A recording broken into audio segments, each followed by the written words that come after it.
پاکستان کے پہلے منتخب وزیر اعظم ذوالفقار علی بھٹو کا دور اقتدار ہنگاموں، بحرانوں، تنازعات اور عدم اعتماد کے ابواب پر مبنی ایک طویل داستان ہے۔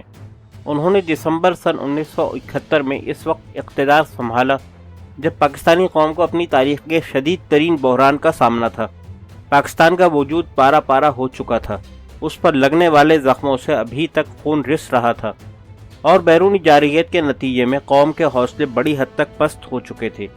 ساری قوم کی نظریں ذوالفقار علی بھٹو پر جمی تھیں، جو اس وقت قوم کے مسیحا کے طور پر ابھر کر سامنے آئے تھے۔ اللہ تعالیٰ کے بعد پوری قوم کی امیدوں کا واحد مرکز ذوالفقار علی بھٹو ہی تھے۔ انہوں نے قوم کی امنگوں کے عین مطابق ایک بہترین منتظم، زیرک سیاستدان اور قائد کی حیثیت سے بھرپور سیاسی بصیرت کے ساتھ اپنے کام کا آغاز کیا۔ انہوں نے اپنے تئیں ایک دم توڑتے ہوئے نظام کے وجود میں نئی روح پھونکنے کے لیے بعض انقلابی اصلاحات کا اعلان کیا، اور مایوسی اور نامرادی کے اندھیروں سے امید کی کرن پھوٹنے لگی۔ ان کی خارجہ پالیسی اس حد تک کامیاب تھی کہ پاکستان کو بہت جلد قوموں کی عالمی برادری میں اس کا کھویا ہوا اعزاز واپس مل گیا، اور یہ بھی انہی کی صلاحیتوں کا معجزہ تھا کہ چین، شمالی کوریا، لیبیا، شام اور PLO پاکستان کے بہترین دوستوں کی صف میں شامل ہو گئے۔ 1974 میں لاہور میں اسلامی سربراہی کانفرنس کا انعقاد ذوالفقار علی بھٹو اور پاکستان کے لیے بہت بڑا اعزاز تھا۔ بھٹو کی پوری توجہ خارجہ امور کی طرف مبذول تھی، اور خاص طور پر جب بھارت نے ایٹمی دھماکہ کیا تو ایک محب وطن سیاسی و قومی رہنما کی حیثیت سے ان کی یہ سوچ انتہائی مثبت تھی کہ پاکستان کا وجود برقرار رکھنے کے لیے ایٹمی قوت کا حصول ناگزیر ہو گیا ہے۔ اس حوالے سے کیے گئے ان کے فیصلوں اور مختلف اقدامات نے مغرب کے ایوانوں میں خطرے کی گھنٹیاں بجا دیں، کیونکہ ان کے لیے ذوالفقار علی بھٹو تیسری دنیا اور اسلامی دنیا کے لیڈر کی حیثیت سے ابھر رہے تھے، اور پاکستان کو ایٹمی قوت بنانے کی صحیح امریکہ اور اس کے حواریوں کے لیے ایک بہت بڑا چیلنج تھی، جو مستقبل میں ان کے مفادات کے لیے خطرناک ثابت ہو سکتی تھی۔ تاہم کچھ ہی عرصے میں اندرونی محاذ پر بھٹو کی گرفت آہستہ آہستہ ڈھیلی پڑنی شروع ہو گئی، اور ان کی بعض پالیسیوں پر تنقید کے نشتر چلنے لگے۔ بھٹو کے بارے میں یہ تاثر عام ہے کہ وہ سیاسی مخالفت برداشت نہیں کرتے تھے، اور جذبات کی رو میں بہہ کر بعض اوقات سیاسی مخالفین کا ناطقہ بند کر دیتے تھے۔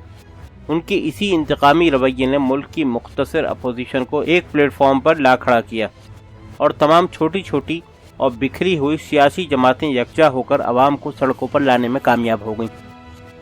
کمزور سی اپوزیشن طاقتور سیاسی دھڑے میں تبدیل ہو گئی، اور بالآخر ان کا ہاتھ بھٹو کے گریبان تک جا پہنچا۔ یوں پاکستان کی سیاسی تاریخ کے ایک دلیر اور قابل رہنما کو اپنی بعض سیاسی غلطیوں کا بہت بڑا خمیازہ بھگتنا پڑا۔ انٹیلیجنس کی بعض مصدقہ اطلاعات کے مطابق اس مرحلے پر امریکہ، جو بھٹو سے پہلے ہی خوف زدہ تھا، مخالف سیاسی جماعتوں میں پوری طرح شامل ہو گیا۔ اس نے نہ صرف صورتحال کا بھرپور فائدہ اٹھایا، بھٹو کے خلاف نفرت کی آگ پر تیل چھڑکا، بلکہ بھٹو کا تختہ الٹنے کی خاطر اپوزیشن کو بھرپور مالی اور سیاسی امداد بھی فراہم کی۔ بھٹو کو اقتدار سے الگ کرنے میں امریکہ کے مفادات مضمر تھے۔ اول یہ کہ بھٹو پاکستان کے لیے ایٹمی طاقت کے حصول کے لیے دیوانہ وار کوششیں کر رہے تھے، اور اس مقصد کے لیے ان کو امریکہ اور اس کے اتحادیوں کی کسی پالیسی کی پرواہ نہیں تھی۔ دوم یہ کہ اپنی ذہانت اور منصوبہ بندی سے وہ اسلامی اور تیسری دنیا کے متعدد ملکوں کی پالیسیوں پر نہ صرف اثر انداز ہی ہو رہے تھے، بلکہ ان کی کوشش تھی کہ تیسری دنیا ایک قوت بن کر ابھرے اور روس اور امریکہ کے مقابلے میں اپنے مفادات کی خود حفاظت کر سکے۔ یہ یقینی طور پر عالمی قبضے کے لیے امریکی خواب کی تعبیر کی راہ میں بہت بڑی رکاوٹ تھی۔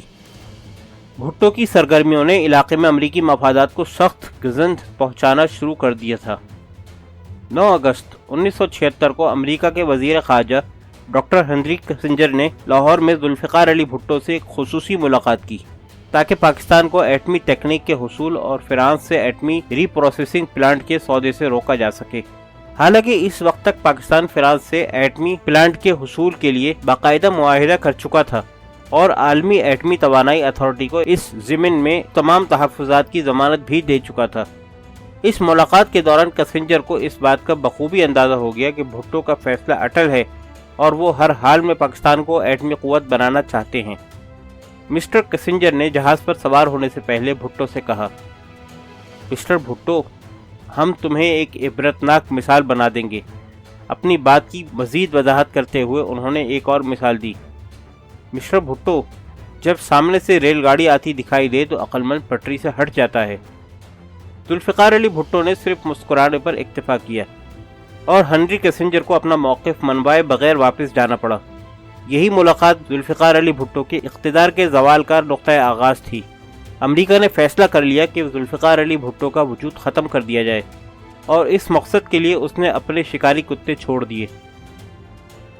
1976-77 کے دوران بھٹو کے خلاف جو سیاسی اور اقتصادی بحران پیدا ہوا، اس چنگاری کو شعلہ بنانے میں امریکہ نے اپنا بھرپور کردار ادا کیا، جس کی چند مثالیں درج ذیل ہیں۔ امریکہ نے انتہائی چالاکی سے بعض بیوروکریٹس، پاکستان پیپلز پارٹی کے چند مرکزی عہدیداروں، رہنماؤں اور وزراء کو دانستہ یا غیر دانستہ طور پر اپنے حلیفوں کی صف میں شامل کر لیا۔ ان ایجنٹوں کے ذریعے CIA کو نہ صرف اندر کی خبریں مل جاتی تھیں، بلکہ وہ ان لوگوں کی مدد سے اپنی سازشوں کے جال بہتر طریقے سے پھیلانے میں کامیابی حاصل کر رہا تھا۔ نمبر 2، 1976-77 کے درمیان انہی قریبی ساتھیوں کے مشوروں کی وجہ سے بھٹو ایک گہری سیاسی دلدل میں پھنستے چلے گئے، جس سے باہر نکلنے کی کوئی صورت نظر نہیں آتی تھی۔ ان دوست نما دشمنوں نے بھٹو کو باور کرایا کہ پیپلز پارٹی کے لیے اسمبلی میں 2/3 اکثریت حاصل کرنا انتہائی ضروری ہے۔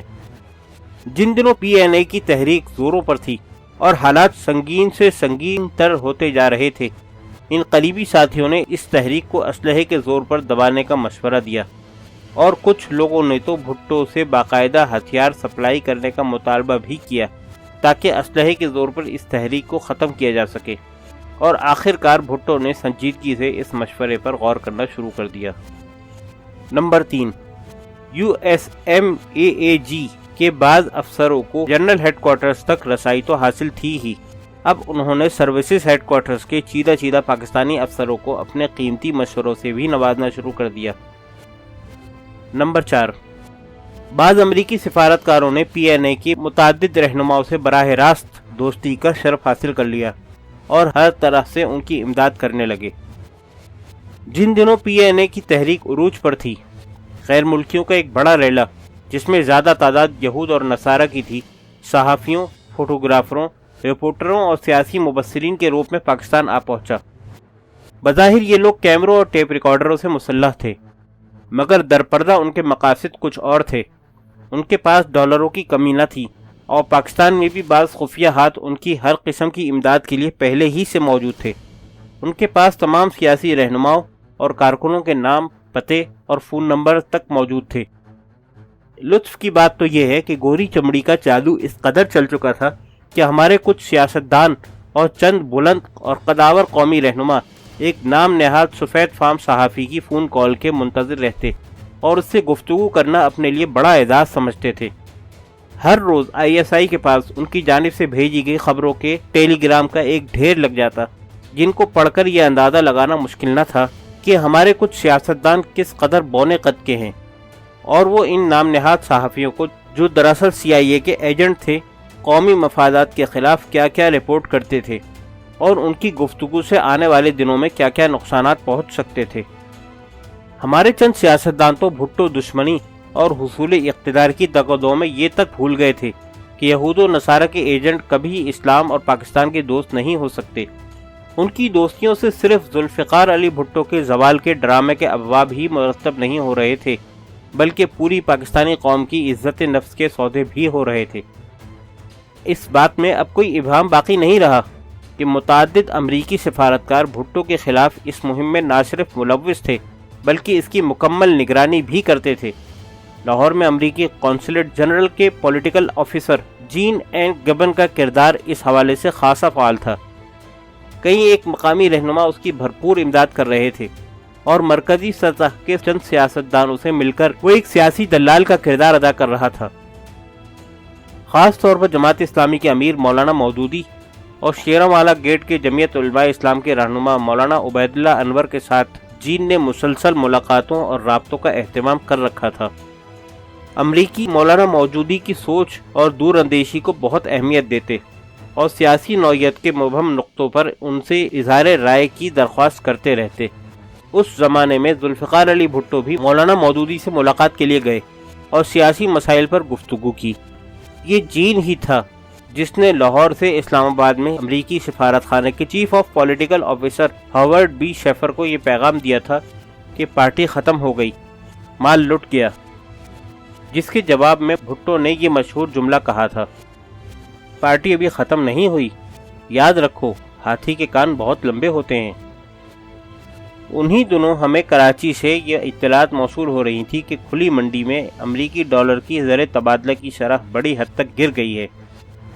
مارکیٹ میں امریکی ڈالروں کا ایک سیلاب آ چکا تھا اور لوگ دھڑا دھڑ امریکی ڈالر کے عوض پاکستانی روپیہ خرید رہے تھے۔ اس حقیقت کو جاننا اب قطعی مشکل نہیں کہ یہ سیلاب بلا کہاں سے آیا تھا اور اس کے پیچھے کیا خفیہ مضمرات تھے۔ امریکہ نے فوری طور پر PL 480 کے تحت جمع شدہ رقم کی تجوریاں بھی کھول دیں اور جمہوری اتحاد کے چیدہ کارکنان کی جیبیں راتوں رات امریکی ڈالروں اور پاکستانی روپوں سے بھر دی گئیں، اور بظاہر ملک میں اسلامی حکومت کے قیام کے یہ خواہشمند حضرات پہلی بار پرتعیش زندگی گزارنے لگے۔ یہ سلسلہ یہیں پر ختم نہیں ہوتا۔ بعض صنعتکار اور تاجر بھی جو بھٹو کی اقتصادی پالیسیوں سے نالاں تھے اس جہاد میں شامل تھے، اور وہ PNA کو بڑی بڑی رقوم چندے کے طور پر دے رہے تھے۔ ان چندوں کا چونکہ کوئی حساب کتاب نہیں تھا، اس لیے PNA کے بعض مرکزی رہنماؤں نے لاکھوں کمائے۔ 30 لاکھ روپے کا ایک چیک جو ایک بیرونی حکومت کی طرف سے جماعت اسلامی کے ایک سربراہ کے نام آیا تھا، حکومتی کارندوں کے ہاتھ لگ گیا۔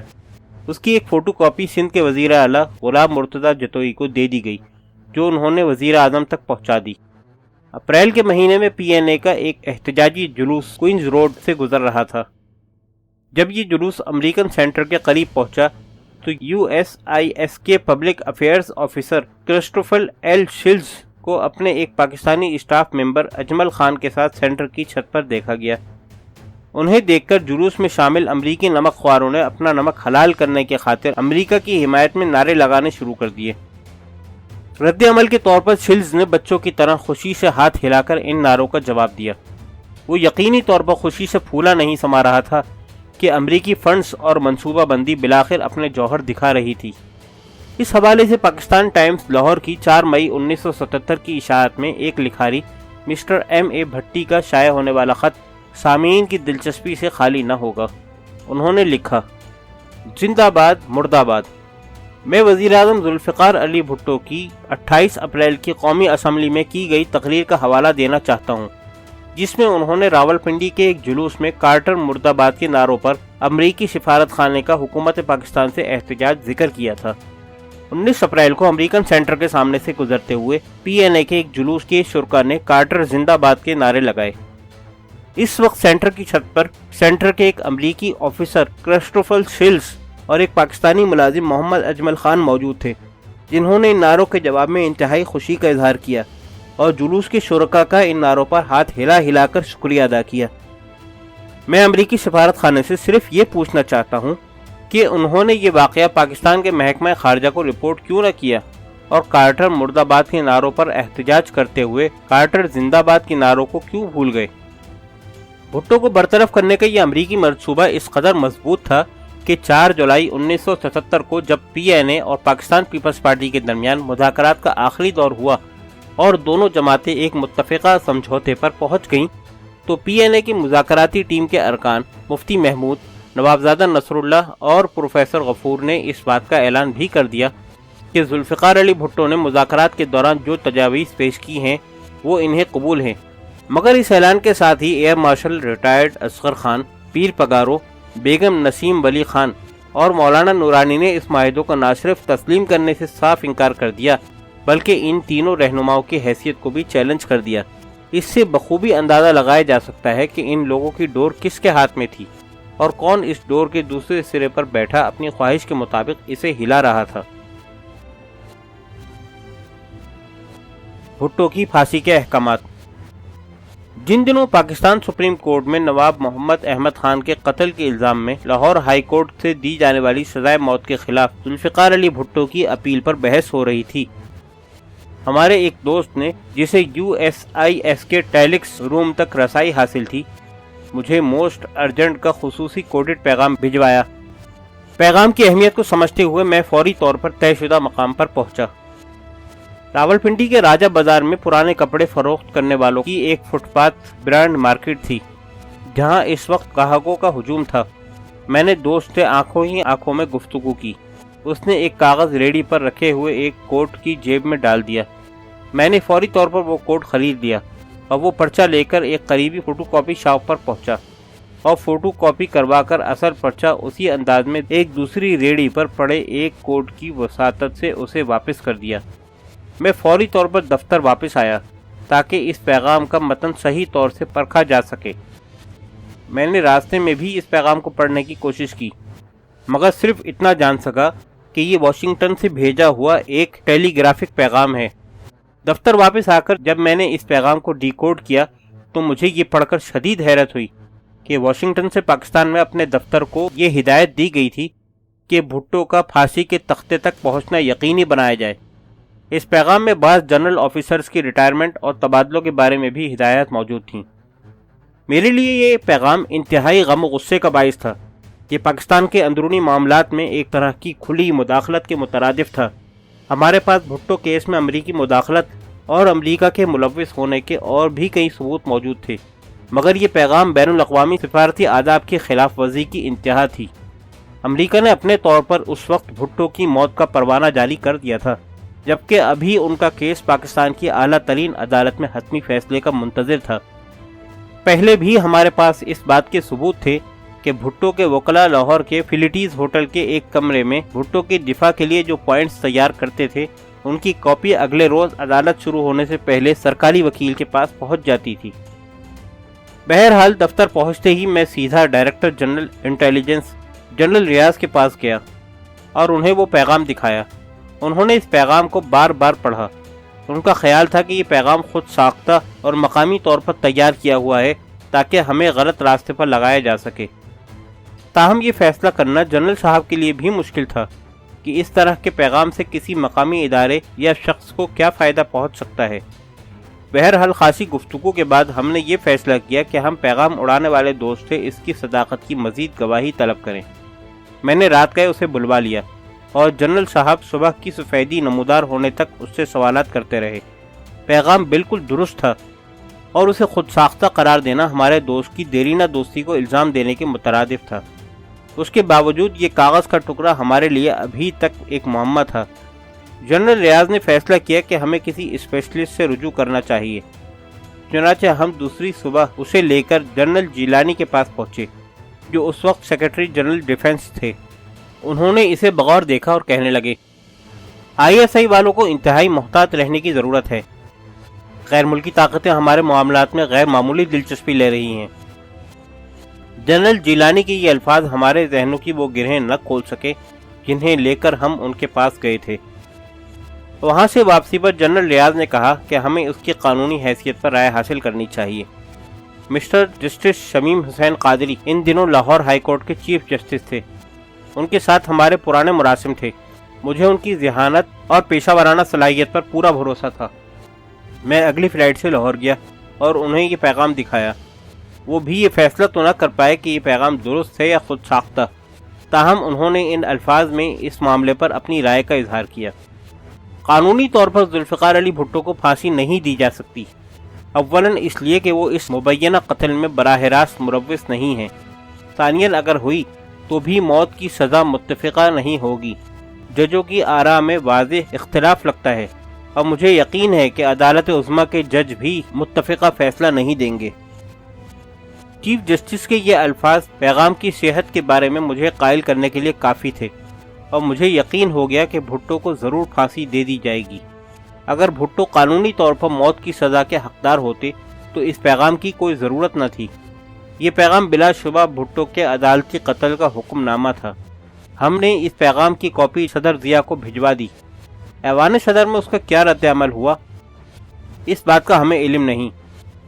بہرحال ظاہری طور سے سب قانونی تقاضے پورے کرنے کے بعد ذوالفقار علی بھٹو کو تختہ دار پر لٹکا دیا گیا اور یوں امریکہ کے سر سے یہ بلا ٹل گئی۔